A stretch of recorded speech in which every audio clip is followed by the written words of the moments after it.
Right, we're on. Is it rolling? We're rolling now. Right, so we've come down with James for a couple of hours down local fishery from the shop, a little place called BJ's. A few people will know about that.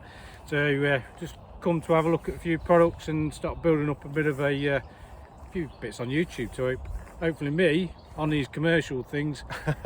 Could be dangerous. Water's supposed to move in it, canals move, rivers move, but the only thing that makes these move is the wind. Anyway, so he's come to show me a little bit about this commercial lark. So when the rivers are shut, I've got something to do. So one of the things we're looking at today is how this reactor core stuff is, what James uses reactor core for, certainly this time of year. So 4 to 6. Yeah, that's what you're normally using it for, sort of. Yeah, perfect for this time of year. Yeah, F1s, silverfish, everything that's kind of in here really. So yeah, it's a mixed fishery. There's carp to double figures, but we'll be catching quite a few skimmers and eyed. There's a lot of eyed, so hopefully anyway. Yeah, it's quite a popular elastic as well. So lots of this at the shop. And the other thing I've got in my pocket, pulp pots, back just feeding with little enough almost, just tapping in. I know I actually use these on myself. I'm doing similar sort of thing on the canal, just tapping a few, but it'll be squats and pinkies. So yeah, further to do, we'll go and plumb some stuff up. Let James finish off set some rigs up. And rigs wise, we'll be using some, same as what I use on the canal actually, some signature F1s, MIDI signature. That's the ones, F1s. Not F1s with a car, F1s as in fish. Right, see you in a bit, folks.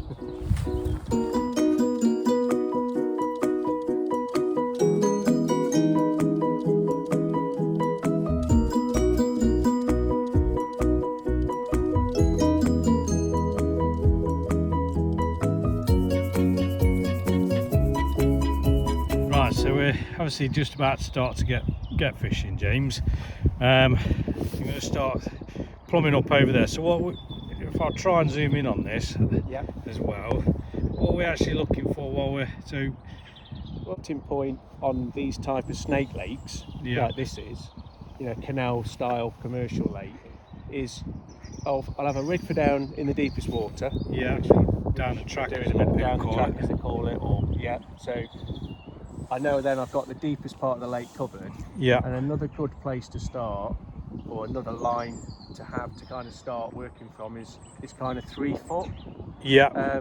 On a standard kind of depth. So this is about 4.5 feet down the middle. Yeah.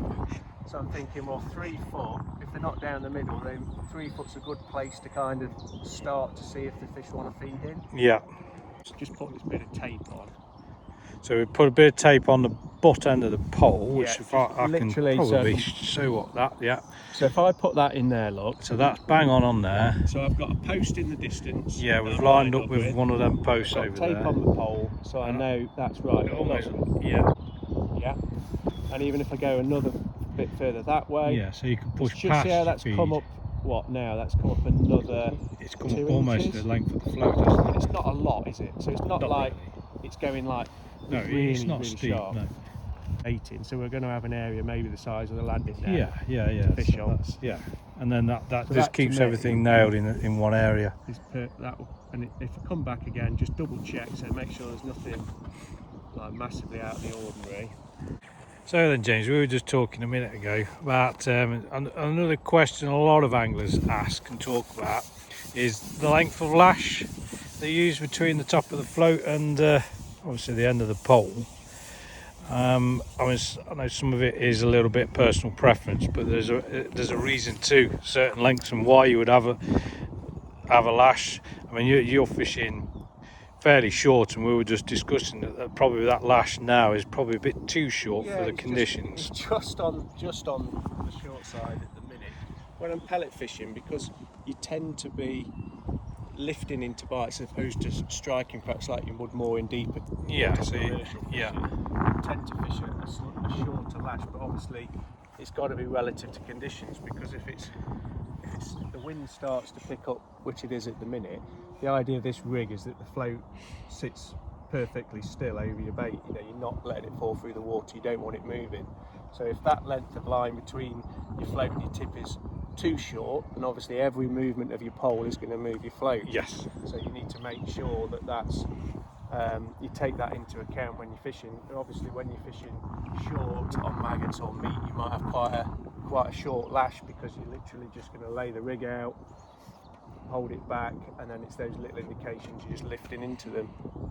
So that's again airing back to me and myself when we canal fishing. I generally fish quite a short lash, Yeah, because you need to be quite quick on the strike for those little fish. Smaller But things, then I don't know whether it's the same if I come and get into this commercial fishing, that if it's gin clear, we'll put a longer lash on to keep the pole tip away from the float. Yeah, absolutely. But then you have to be a bit more, probably put a couple more back shots on sometimes, just to put that bit of tension in the line between the float and the tip of the pole.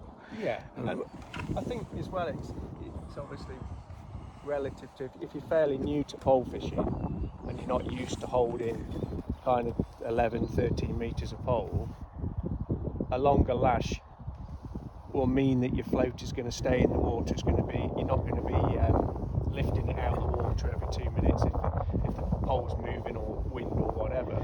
Yeah, so because if the pole moves, it just emphasises it massively. Exactly. Yeah. See, that at the moment that's fine for me. I've got the back shot where I want them. The float's perfectly still, and the wind isn't affecting anything.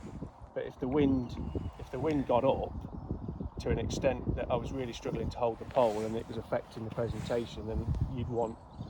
Obviously, you'd want to put a new rig on if you could, or rather than adding line to the.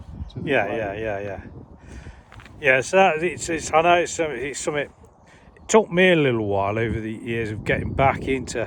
That's just dipping now, isn't it? Getting back into fishing after a bit of a year and learning all this on the pole, and I know it's down to a little bit of personal preference. So but it makes such a. There we go. Yeah, I've got some pellets still in Yeah. the pot, but Also, another thing is keeping that tip when you've got a fish on, is keeping that tip lower to the water, so keeps fish underneath the water.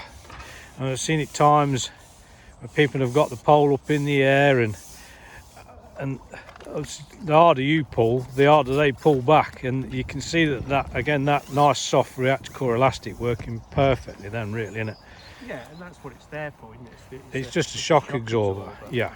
And as long as all your tackle's balanced, You tend to find that the fish just follow the rig in, don't they, as opposed to fighting against you. Exactly. Yeah. Yeah, little skimmer.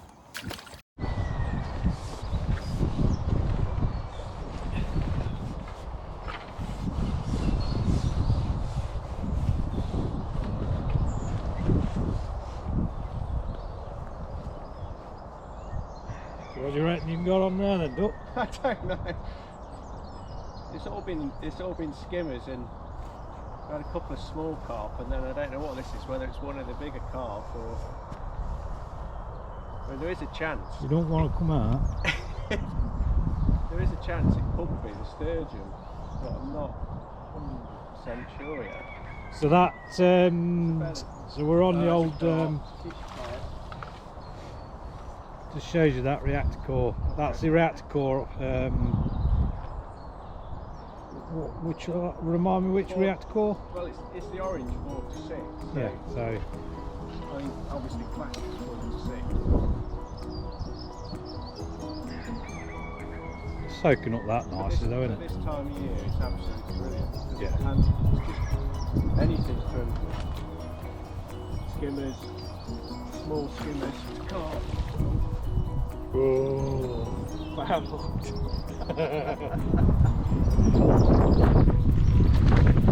That's why I thought it was a bigger fish.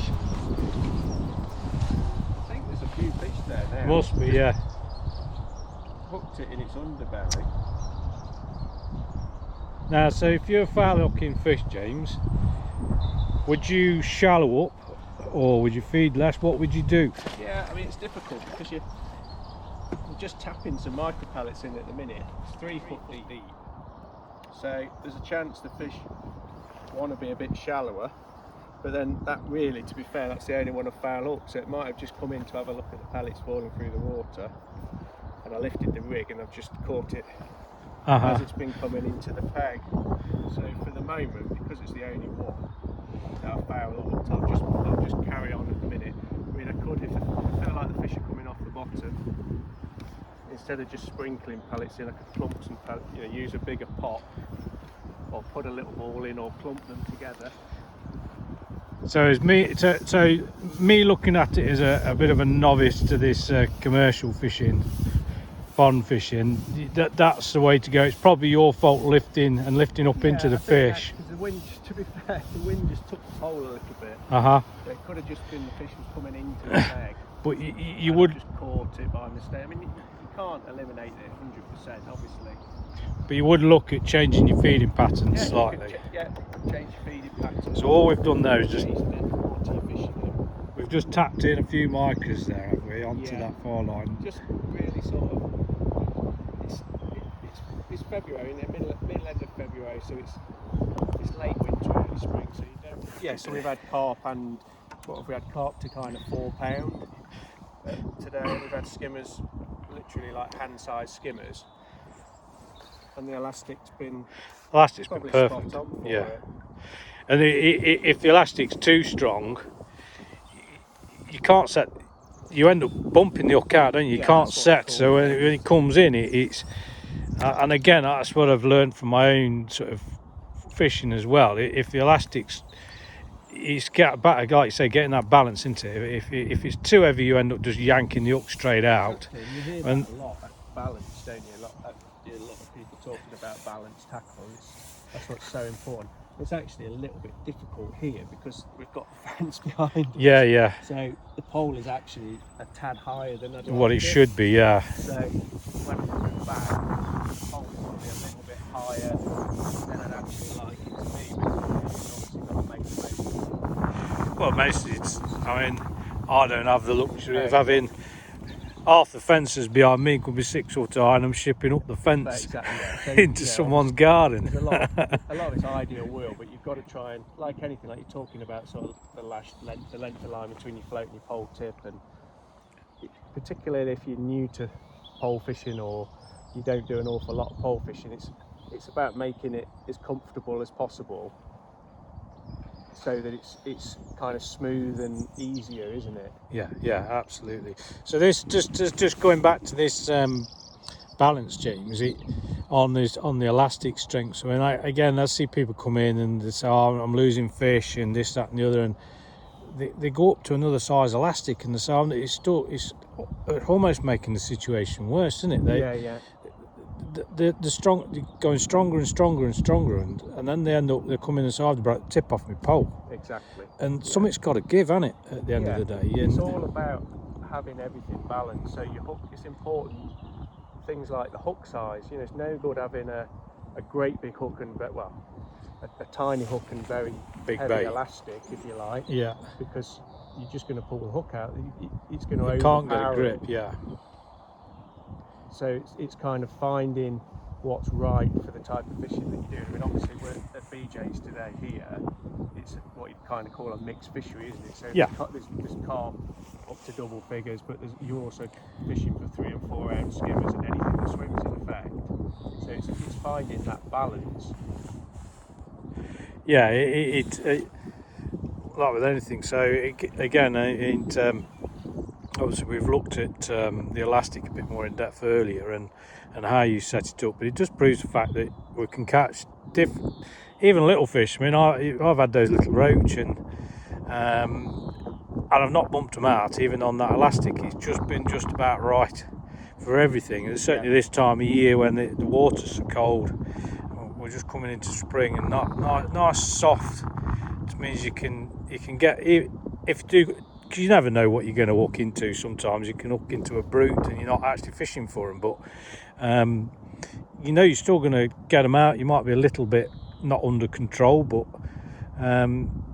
it's amazing really what you can get out on light tackle, and how thin the lines. I mean, you're only using what 010 hook length. Box, so 014 main line, low biz. Well, it's 014 in old school. It's about £4 ish, isn't it? I think. It's something like that. I think. It's a long time since I've worked like that, and 10 must be. like £2. About 2, something old like money. that. Yeah. But balance with the right elastic, because obviously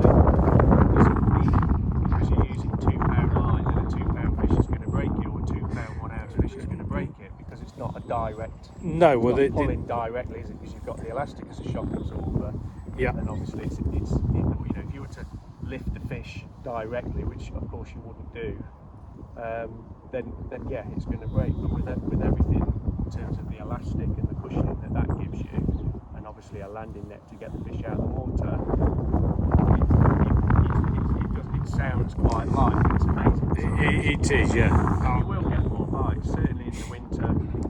You know, when the water's colder and clearer, you will get more bites on a lighter line than you would in the summer. You know, you need to use in the summer. If you fished here in the summer, you'd be using the same as I'm using for mainline, would be hook length. You know, you'd be stepping up to kind of £6-7 mainline in the summer, because the fish are fighting a lot harder. There goes another one. Yeah, the fish are going to fight you a bit more as well, aren't you? And I mean, again, going back to the sort of lightness, I mean, those size lines to me, that's heavy for me.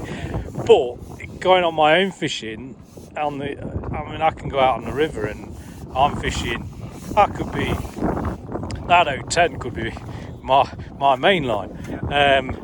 But because the elastics are so soft, I've got to a point where, and I'm sure some friends of mine have been the same, unfortunately you hook into the inevitable pike on the river and you're trying to pull for a break, but can you break that?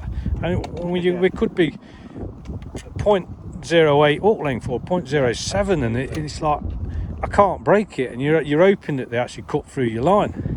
Yeah. And it could be a £4 or £5 pike that's on the end, and it's all about, say, that balance again. Exactly. Yeah, and sort of having an idea of what you're fishing for. There's somewhere like this, obviously, there's people here that can help advise on what you're fishing for and the type of fish that you're going to catch and that sort of thing. But if you've got everything balanced, like we've just had that skimmer, you know, but I'd be quite happy if the £5 carp was the next fish, I'd get that out as well. Yeah.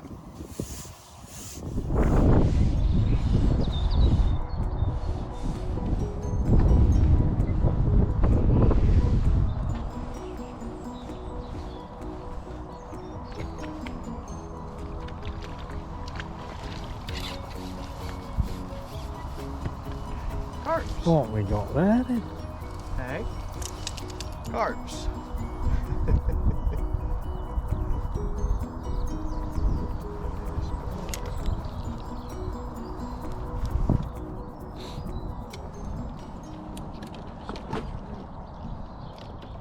Is this safe, you using my gear? Right, so we're going back out again, yeah? Yeah. So I'm gonna roll me pellet side on. That's it. Yeah, roll the pellet. That's it. Roll the pellet onto the floor. So it's sat there nice. That. Hold the rig so there's some tension in the line, otherwise you'll tangle your rig. Then we want to just flick the pole tip over, the cap of the pole pot open. Don't fill it right. Don't pat it down because you'll compact them. So just that's it. Just drop them in so they're loose. Drop them in so they're loose, and then drop That's them it. in the margin. No, and then make sure you keep it up, so to speak, Mrs.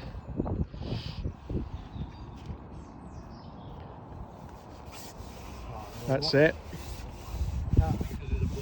Yeah, just roll it. As long as you roll the pole across your legs, it should be all right. Just that bit of fence is a bit of a nightmare. Yeah, out to the tape, lift the rig, feed your pellets. Just try and think of sort of half the pot. There's quite a few fish there now, so it wouldn't hurt if you fed the whole pot, I don't think. But, and then get the rig clear of the water. Yeah, wait for the rig. So you've got a straight line and put it right over your feed.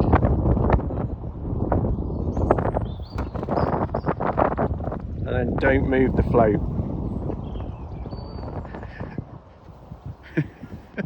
So far now I've still got, I can actually, the bait, I've not stopped that. You can tap a few more and then make sure that Swing that back because there's no bait on.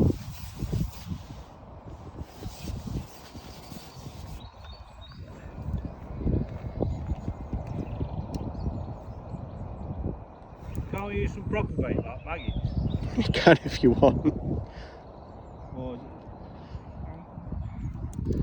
The only thing, what we've been trying to do obviously with fishing pellets, is that there is a lot of like really small fishing, so sort of like bladey roach. And we'll just use it with pellets. We're kind of singling out the slightly better fish, the skimmers and the carp. I think we have tried maggots a little bit, and you do just kind of get bitted out at the minute. So you wait a little bit longer for a bite with the pellets, but you're going to catch a better stamp of fish. So if you're in a match situation, obviously you'll be building a better weight fishing like this, even though you're not quite catching as many fish, but you're going to be catching a bigger weight of fish. and, pellets are ready to go as well, aren't they? So they're not something if you've got a ton of pellets at home, you can fish without. Yeah, absolutely, yeah. Worry about the wife telling you off for having maggots in it. Well, yeah, exactly, and obviously the shelf life is massive, so you can keep them in the garage for when you're ready to go. So that's same it's just about repeating the same process. If it's working, which it seems to be at the minute, we don't need to change too much. So tap half of the pellets in and then set the rig right over the top of where you've fed, and then hold the pole as still as you can. Don't move the float. So I don't think I'm getting that. Starting to suck. Yeah, with that amount of shot, the heavier shot and the shotting pattern, the float will sit straight away. So we're not waiting for kind of drop a shot or anything to settle the tip of the float. So if it's going, it's a bite. Yeah, and that's what we were saying about the kind of the lash length. It was perfect. It's just getting to the point now where it is getting a little bit difficult not to have the effect of the pole moving on the float, which obviously is going to limit your bites, because if the float's moving, the bait's moving, it looks unnatural to the fish. So you'd always say, certainly for somebody that was, as we said before, fairly new to pole fishing, using a slightly longer lash rather than a shorter one is going to help you just present your bait better. It's going to make it easier for you to keep the float still. And I suppose also an element of, it takes a lot of getting used to fishing a pole at this sort of length. Absolutely, yeah, of course it does. It's like anything, when you've done it for a long period of time, you get used to it, and it just becomes more natural.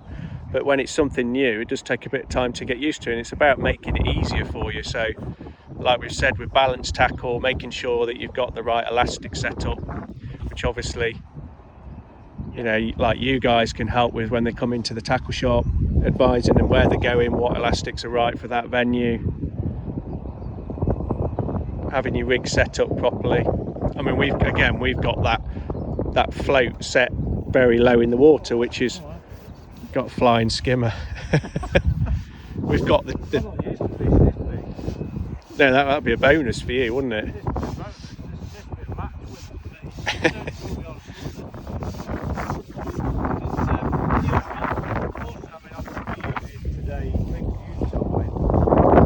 Yeah. Again, nice there's rigs we do in the shop. Yeah, exactly. And yeah. Quite a few people do. Ready tied. Yeah. The ready tied rigs these days are.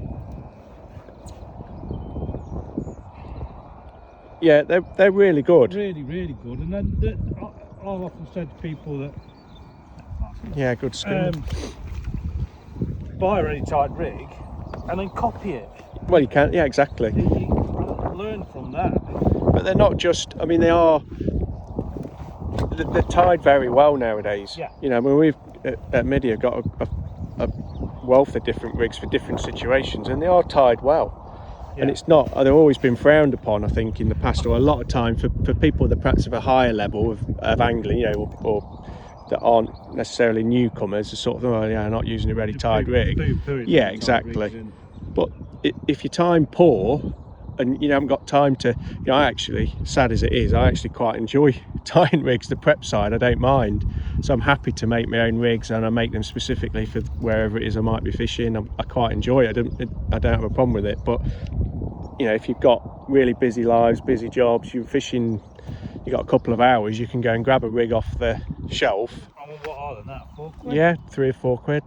It's nothing, is it really? They're No. ready to go. And very rarely, I mean, that's another thing for another day, isn't it, to have a look at? Yeah, we can. It's very rare. We can definitely do I that. picked up a ready tied rig and had to shot it. It's almost as if they're absolutely perfect. Yeah, well, they're tank tested now, so the rigs are tested to make sure that the shot that's on them is correct. So they are literally take them out of the packet, tie them on, or put them on your connector, or however you attach your rig to your elastic. Ah. Winner, chicken. Solid. Big foul. Yeah, I think there's a few fish there now, man. Just goes to show, you see, just building that peg. I think if we'd have dumped a load of bait in at the start, we might well have caught a couple of fish, but we'd have fed them up, overfed the fish or scared the fish off. Whereas now, because we're building the peg, it's getting better and better, isn't it, as we go on.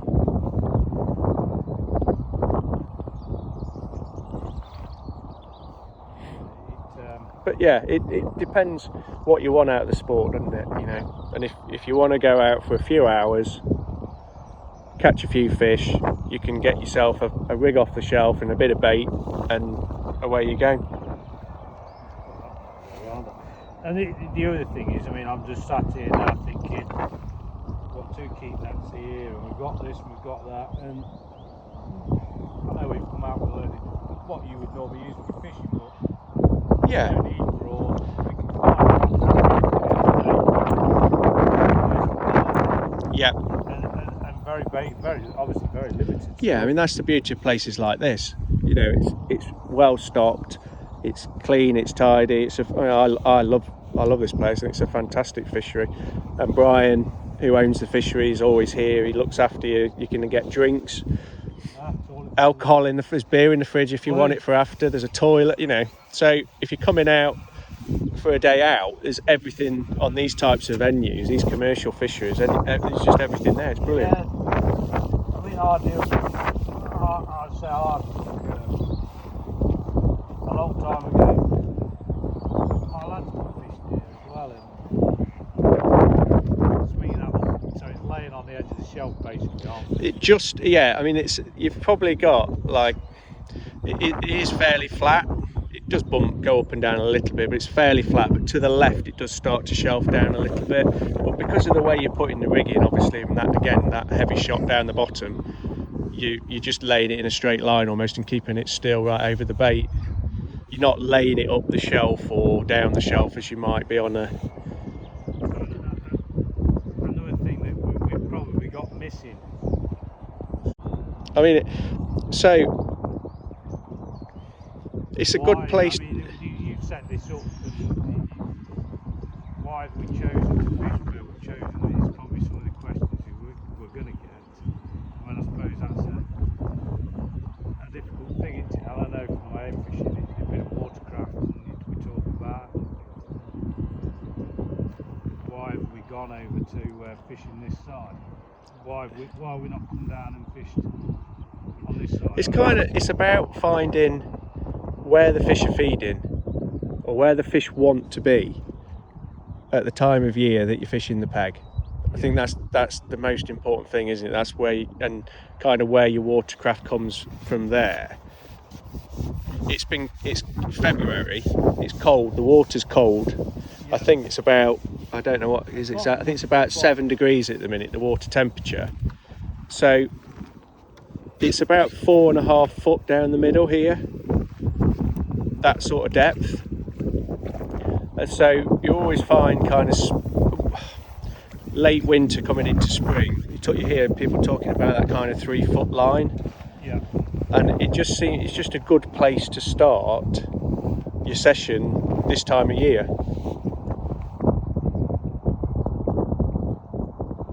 Yeah, so I mean, I'm looking at it now, thinking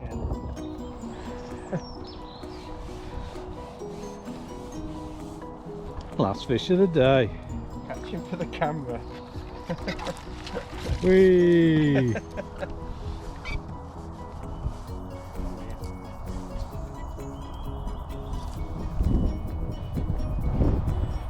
Skimmer chicken dinner. Hey! Say bye, James. See ya. Bye! Thanks, mate.